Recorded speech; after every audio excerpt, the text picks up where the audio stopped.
और जितने उपस्थित मेरे दोस्तों का और उपस्थित एसडीएम श्री राजीव सर और पटना यूनिवर्सिटी के प्रोफेसर रणधीर सर का। इससे पहले कि मैं कुछ शुरू करूं, मैं जसप्रीत जी और उसकी सहेलियों को एसडीएम राजीव सर और रणधीर सर को सम्मानित करने के लिए बुलाना चाहता हूं।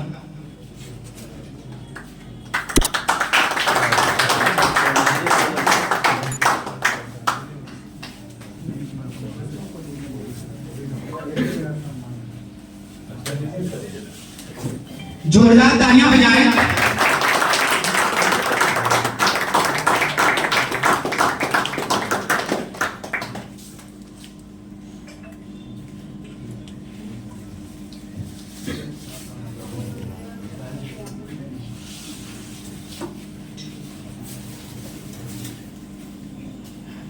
दोस्तों, मैं आप सभी का तहे दिल से स्वागत करता हूं और सभी का बहुत आभारी हूं कि आप सब ने हमारे लिए कीमती वक्त निकालकर यहाँ आने का कष्ट किया है।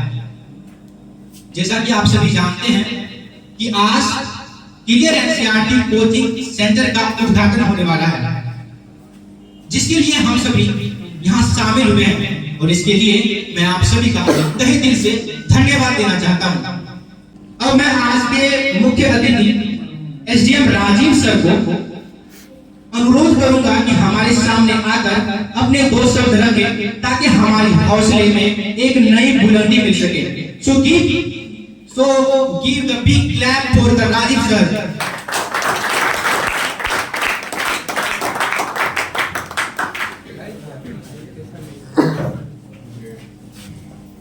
बहुत बहुत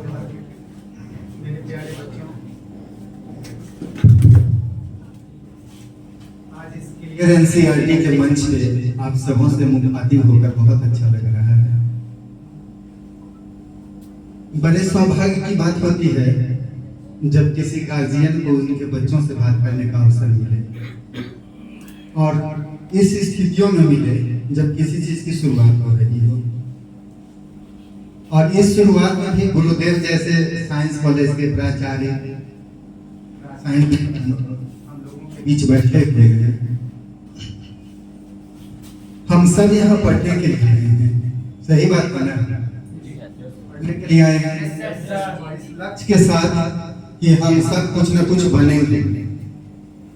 सबसे पहले जो बनना है बेहतर इंसान बनना है, समझे? यदि इंसान नहीं बने और बाकी कुछ भी बन गया तो सब बेकार है।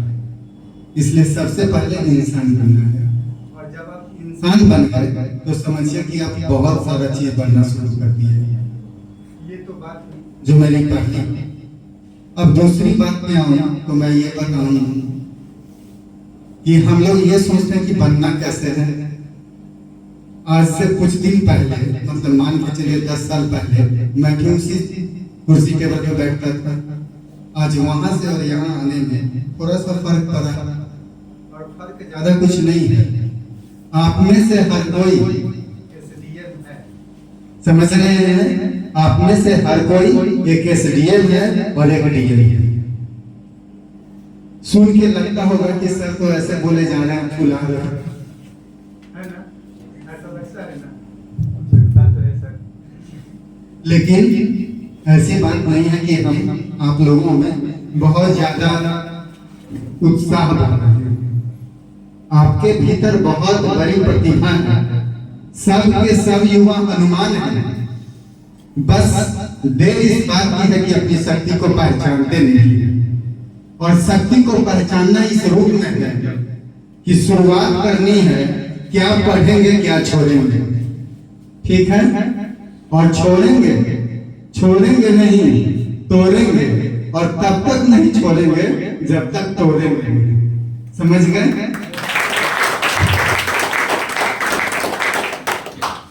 अब रही दूसरी बात, हम लोग सब तैयारियां शुरू करते हैं। तो जो तैयारियां शुरू करते हैं तो हम लोग को कोई भी व्यक्ति किताबों का नाम बताना शुरू करते हैं। सबसे पहला काम हम लोग यही करते हैं, किताब का नाम जानते हैं। और किताब का नाम जानने के बाद तक उस किताब में से क्या क्या इंपॉर्टेंट है उसको छांटते हैं। हम आपकी तैयारी इस स्तर पे करने के लिए एडवाइस नहीं करते।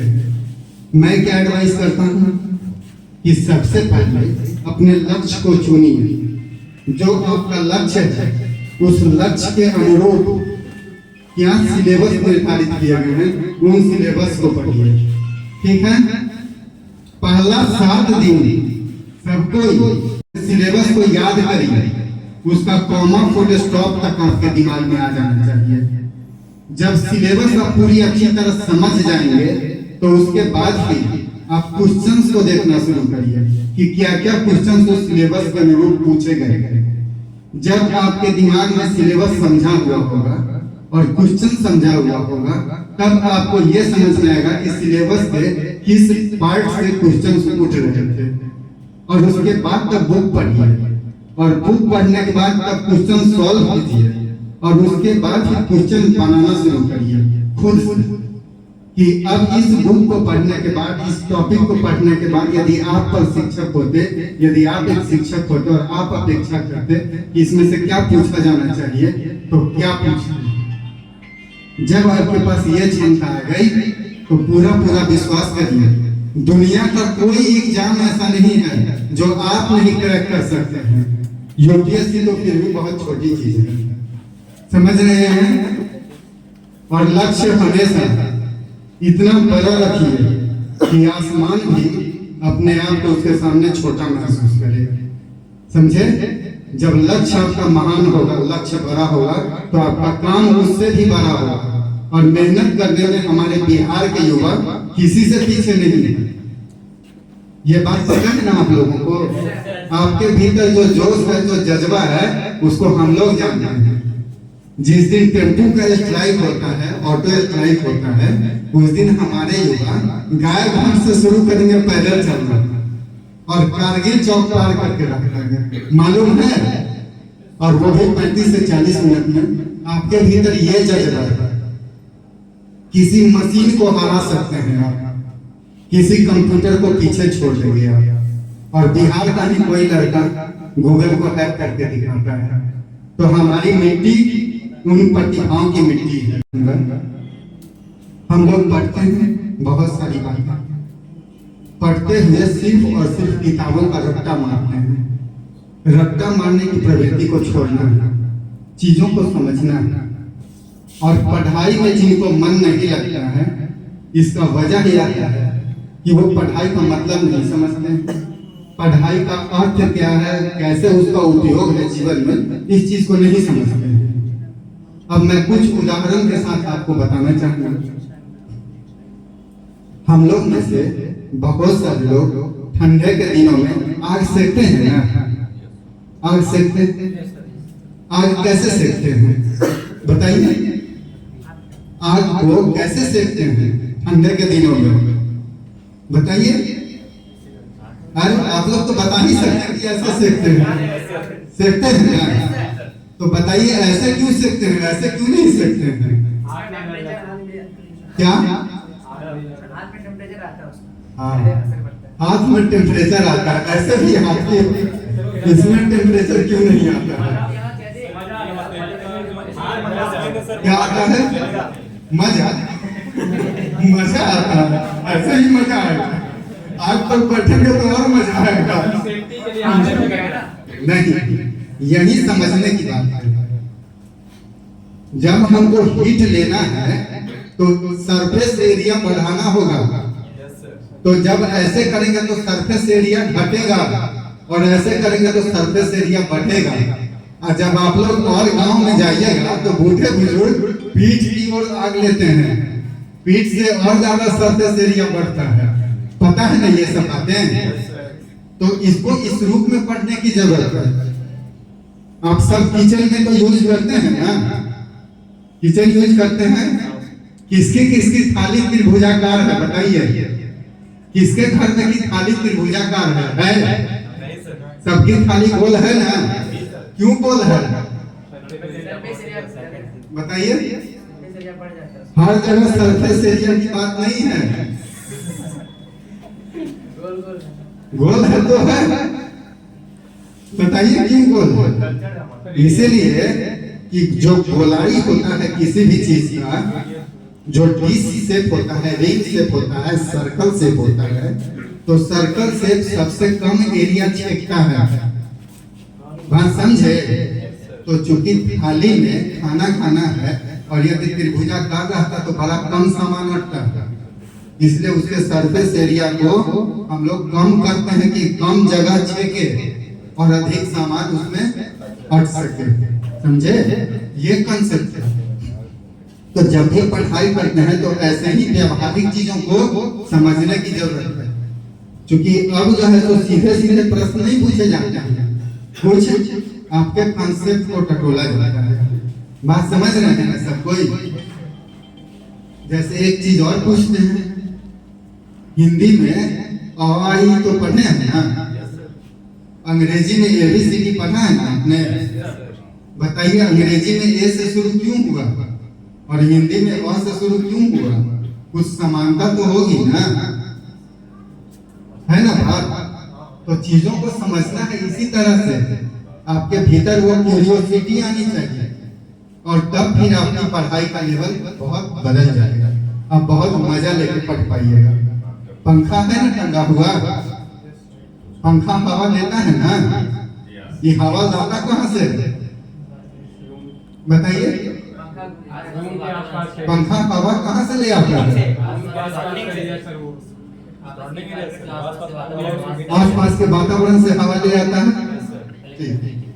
तो ये हवा का पंखी ऐसा है, चौड़ा, इसका ब्लेड कैसा है? और हम जब पंखा चलते हैं हाथ वाला पंखा, तो वो कैसा होता है?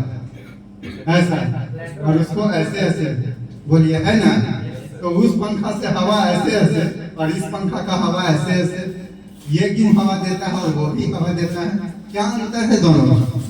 इसको भी उसी तरह का पंखा क्यों नहीं बना दिया गया कि ये भी ऐसे ऐसे नाच के हवा देना शुरू करता? बताइए। कॉर्नर में सर से हवा नहीं क्या? जाएगा, वो सर फ्लैट रहेगा तो कॉर्नर में हवा नहीं जा पाएगा, इसे रहेगा तो चारों तरफ हवा फैल पाएगा।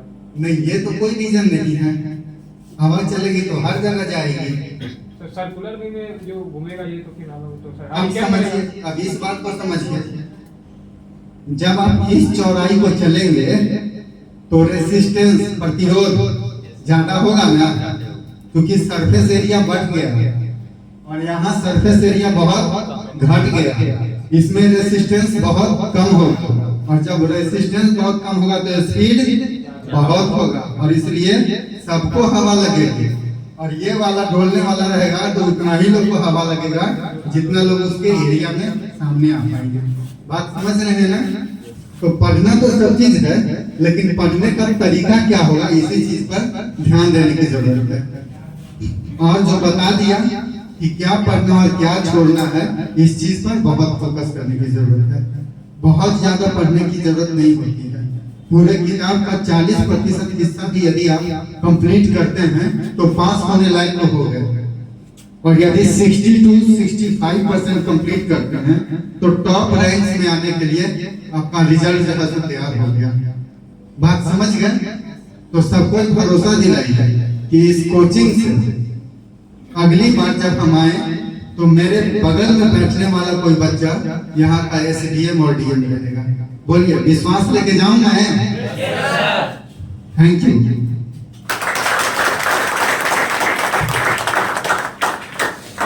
धन्यवाद राजीव सर, हमारे इस कार्यक्रम को और भी ज्यादा खूबसूरत बनाने के लिए।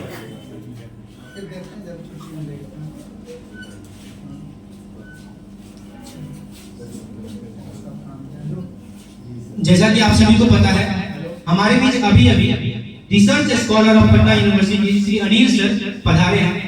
उसे सम्मानित करने के लिए मैं जसमीत दी को बुलाना चाहूंगा। Give a big hand.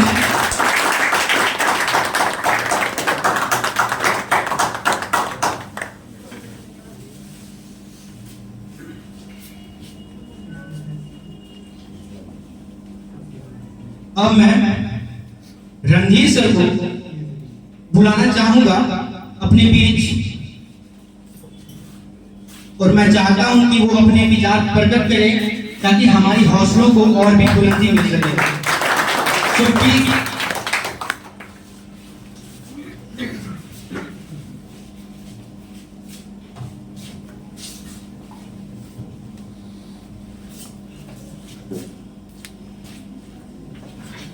Coaching संस्थान के हमारे संयोजक सार्थक जी और इस कार्यक्रम में उपस्थित हम लोगों के मुख्य अतिथि एसडीएम साहब राकेश जी, राजीव जी और यहाँ पर उपस्थित पटना विश्वविद्यालय के रिसर्च स्कॉलर अनिल कुमार जी और सामने बैठे सभी छात्र नौजवान साथियों, सबसे पहले हम आप लोगों को धन्यवाद देना चाहेंगे जो इस ऑर्गेनाइजेशन के जो संयोजक हैं कि आप लोगों ने एक अच्छी पहल की है और ऐसा पहल होनी चाहिए। हमारे आने वाले जो भविष्य के बच्चे हैं इन लोगों को सही मार्गदर्शन और सही दिशा में पढ़ने के लिए हम सब अगर उत्साहित करें तो मैं समझता हूँ बिहार में इससे बड़ी गौरव की बात कुछ नहीं हो सकती। जहाँ तक कुछ कहने की बात है, मैं भी अच्छे से सुन रहा था। एसडीएम साहब बहुत अच्छे से आप लोगों को समझाए कि शिक्षा जगत में शिक्षा की क्या जरूरत है और शिक्षा को किस तरह ग्रहण करनी चाहिए, ये आप लोगों ने अच्छे से सुना। और मैं उस बात को पुनः दोहराना नहीं चाहूंगा। एक शब्द अंतिम में मैं अपनी ओर से कहता हूं कि पढ़ना और अभ्यास करना बिल्कुल सही है। एक तीसरा रास्ता है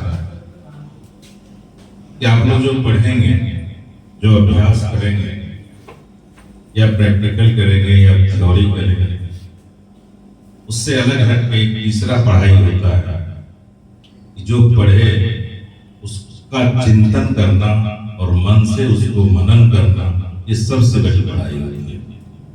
अगर हम कोई टॉपिक को अभी पढ़े हैं और या उसका हम प्रैक्टिकल किए हैं, उसको कभी आप सोने के समय में मन से उसको रिवाइज कीजिए, उस पर चिंता कीजिए, चिंतन कीजिए कि हमने क्या क्या पढ़ा, क्या क्या, वो सब बहुत मजबूत होगा। अभी आप लोग सुनते होंगे पूरे बिहार में पटना विश्वविद्यालय का और विश्वविद्यालय के अंदर जो भी कॉलेजेस हैं उनका क्यों मानना है। उस सबसे बड़ी बात मैं छोटी शब्द में कहना चाहूंगा कि हमारे यहाँ जो थ्योरी का पढ़ाई, हम लोग अगर थ्योरी पढ़ाते हैं, कोई चैप्टर पढ़ाते हैं, उसके बाद जब स्टूडेंट निकलता है तो फिर उसका 3 घंटा तक उसी चीज का प्रैक्टिकल होगा। इसलिए पटना साइंस कॉलेज में कोई भी स्टूडेंट को कोचिंग या ट्यूशन पढ़ने की जरूरत नहीं पड़ती है। वो पढ़ के और प्रैक्टिकल करके उसको इतना अनुभव हो जाता है कि जरूरत नहीं पड़ती है नोट्स बनाने। इसलिए मैं ज्यादा समय आप लोगों का नहीं लेना चाहूंगा। बहुत अच्छा लगा, खास करके एसडीएम साहब को मैं अपनी ओर से बधाई और धन्यवाद देता हूँ कि आप ऐसे कार्यक्रम में आए, इसके लिए बहुत बहुत धन्यवाद। Thank you.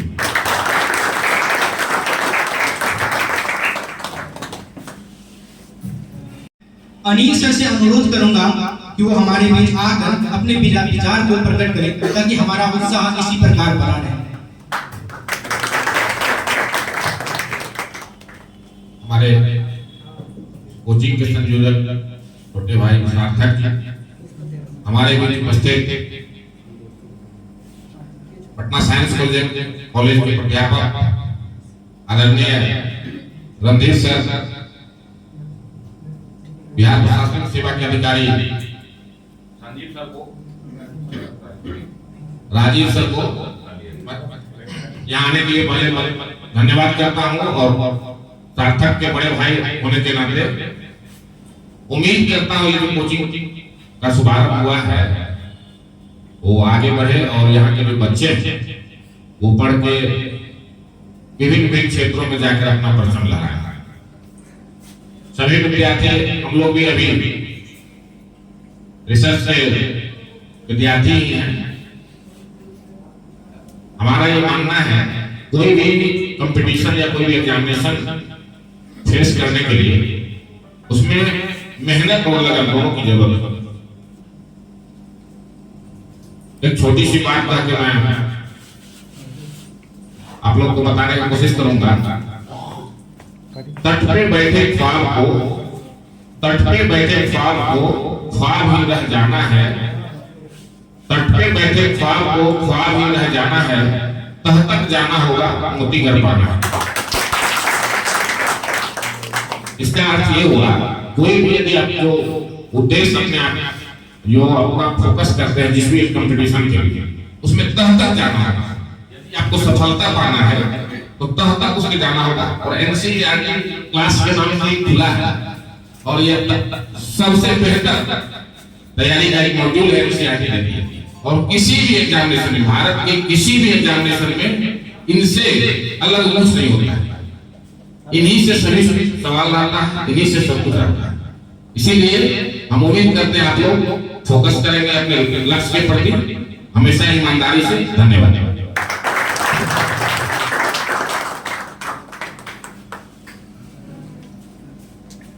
को और बुलंदी तक पहुंचाने में एक छोटा सा कष्ट करने के लिए एट लास्ट मैं उन्हें बुलाना चाहता हूं जिसकी सोच की वजह से आज हम सब यहां बैठे हुए हैं,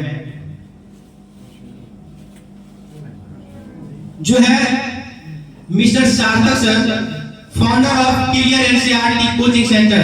सो बिग राउंड फॉर सार्थक सर।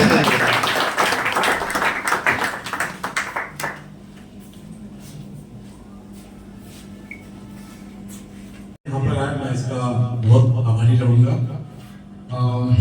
यहाँ पर मेरे एनसीईआरटी कोचिंग में उपस्थित गणमान्य AGM Rajeev sir, Randhir sir और अनिल भैया, इन तीनों का मैं बहुत स्वागत करता हूँ। अभी मैं दौड़ के थका हूँ, मेहमान को लाने के लिए गया था। मैं एजीएम राजीव सर के बारे में कुछ बताना चाहता हूँ। सुपौल डिस्ट्रिक्ट के छोटे से गांव त्रिवेणीगंज, हालांकि वो अनुमंडल है, वहां पर किसी दोस्त की मुलाकात हुई थी हमें राजीव सर से, किसी और बहाने से। पता नहीं कैसे हम उनके शिष्य बन गए, ये पता भी नहीं चला। और राजीव सर मुझे इतना मानते हैं, तन धन मन, मेंटली हो या फिजिकली हो या मोरली हो, सबसे हेल्प करते हैं। सर को हम जब बोले हैं, इतना सर बोले हैं तुमको कितना जरूरत, लेकिन हम कभी ऐसा किए नहीं है। बट राजीव सर हमें पटना में रूम तक मिलने तैयार थे, इतना ज्यादा। तो मतलब लाइफ में भगवान कौन होता है? ये नियति है। नियति में जो चीज लिखा होता है वो अपने आप होता रहता है। राजीव सर मुझे बहुत मोटिवेशन करते थे। मुंगेर से सर आए, जाम में फंस गए, लेकिन सर का जवाब क्या, बाबू हम जाम में फंस गए। तो वो मधुरता, वो संयम, वो खान पीन सबसे आता है सर। राजीव सर का हम जानते हैं, सर चाय तक भी नहीं पीते हैं और राजीव सर तत्वों से दूर होते हैं। और सर बहुत ज्यादा प्रिकॉशन में रहते हैं, हमें बताते भी थे चाहे कितना भी थकावट, क्योंकि एसडीएम ऐसा पोस्ट है कि आपको 24 आवर ड्यूटी करना पड़ता है। हम लोग को बोलने का जाने के लिए त्रिवेणी है जब ना तो बहाना मार लेंगे। और सर में क्या है कि मेरे जो भगवान ही है, मेहमान से बड़ा भगवान कोई नहीं होता है, जो मेरे लिए इतने दूर से चल के आ गया। और आश्चर्य की बात है, रणधीर सर यानी कि पटना साइंस कॉलेज के जो प्रोफेसर है, वो मेरे पापा के मित्र हैं। मधेपुरा, मेरा घर मधेपुरा और मेरा नानी गांव सिंहेश्वर है, क्या कहते हैं, त्रिवेणीगंज। अचानक बस से आया तो रणधीर सर मिल के रास्ते में। मैं बचपन में देखा था, उसके बाद रिसेंटली कल रात में देखा, मैंने प्रणाम किया। तो फिर पापा को नंबर नहीं था, पापा से बात करा। मेरा सौभाग्य ये है कि आज हमारे पापा के मित्र यानी रणधीर सर को भी मुझे देखने का मौका मिल गया। और अनिल भैया के बारे में मैं बात करना चाहता हूँ। अनिल भैया से मैं 5-6 साल से जुड़ा हुआ हूँ, अपने फोटोग्राफी की वजह से और थोड़ा फेसबुक के नोट की वजह से। अनिल भैया बहुत सपोर्टिव है, जब जहाँ कभी भी फोन किए हैं भैया रिस्पेक्ट से बात की है। और वो संयमता इन लोगों में दिखती है। आप बड़े तभी होते हो जब आप झुक के चलते हो और साथ साथ झुक के बात भी करते हो, तो आपके मतलब जो लैंग्वेज होता है ना, इसमें सब कुछ है। आज मैं जो कुछ भी हूँ इन सब के वजह से हूँ। राजीव सर मेरे लिए रियली में, हम उनको एजुकेट नहीं मानते हैं, और राजीव सर भी हमको कोई एरा मतलब वो सिर्फ छात्र मानते हैं, हम उनको एजुकेट नहीं मानते। वो मेरे गुरु है। हम उनके पढ़ाते कैसे हैं वो हम सीखे राजीव सर से। राजीव सर ने मुझे इतना सारा इंट्रोडक्शन दिया, ट्रेनिंग दिया, समय निकाल के लाइन लगा रहता था स्टाफ का, लेकिन राजीव सर हमको बोलते थे 4-4 घंटे तक सर ने मुझे क्लास दिया। फिर सर 10 दिन की बात थी, सर जाने वाले थे अरवल सर चले गए। लेकिन आश्चर्य की बात था, मैं त्रिवेणीगंज से पटना आया और सर मेरे लिए आ गए। ये मेरे लिए बहुत विश्वास की बात है। सो आप सबों का दिल से धन्यवाद। बाकी मैं एक बात बोलना चाहता हूँ, मेरा ये जो क्लियर एनसीईआरटी है ये 2021 से हुआ था। प्रियांशु चंदन जो कि मेरे लिए हनी, ये सब मेरे लिए बहुत कुछ है, बहुत कुछ है। सारा चीज अरेंजमेंट करना इनका ही काम है। और मैं एक चीज बताना चाहता हूँ, क्लियर एनसीईआरटी यूट्यूब पर मात्र एक चैनल है और एक ही अभी कोचिंग इंस्टीट्यूट है। हम सभी छात्र और टीचर यानी मैं सभी साथ में अर्निंग भी करेंगे और स्टडी भी करेंगे। ये नहीं कि बस पढ़ना ही नहीं, आप लोग। और टीचर वही होता है जिस विद्यार्थी को टीचर की जरूरत नहीं होती है। मैं ऐसा टीचर बनना चाहता हूँ जिससे विद्यार्थियों को मेरी जरूरत ना पड़े। हाँ, मोरली, फिजिकली, मेंटली पढ़े, बट विद स्टडी ना पढ़े, तब मैं जाके टीचर बनूंगा। और वैसे टीचर का मतलब तो होता है चाय पीने वाले teacher. Thank you so much all of you. Thank you सार्थक सर। दोस्तों, जैसा कि आप सभी जानते हैं, हमारे बीच अभी कुछ समय पहले माननीय एसएनसी सर पधारे हैं, तो उनको सम्मानित करने के लिए मैं आपको बुलाना चाहता हूं। So big round for SNC.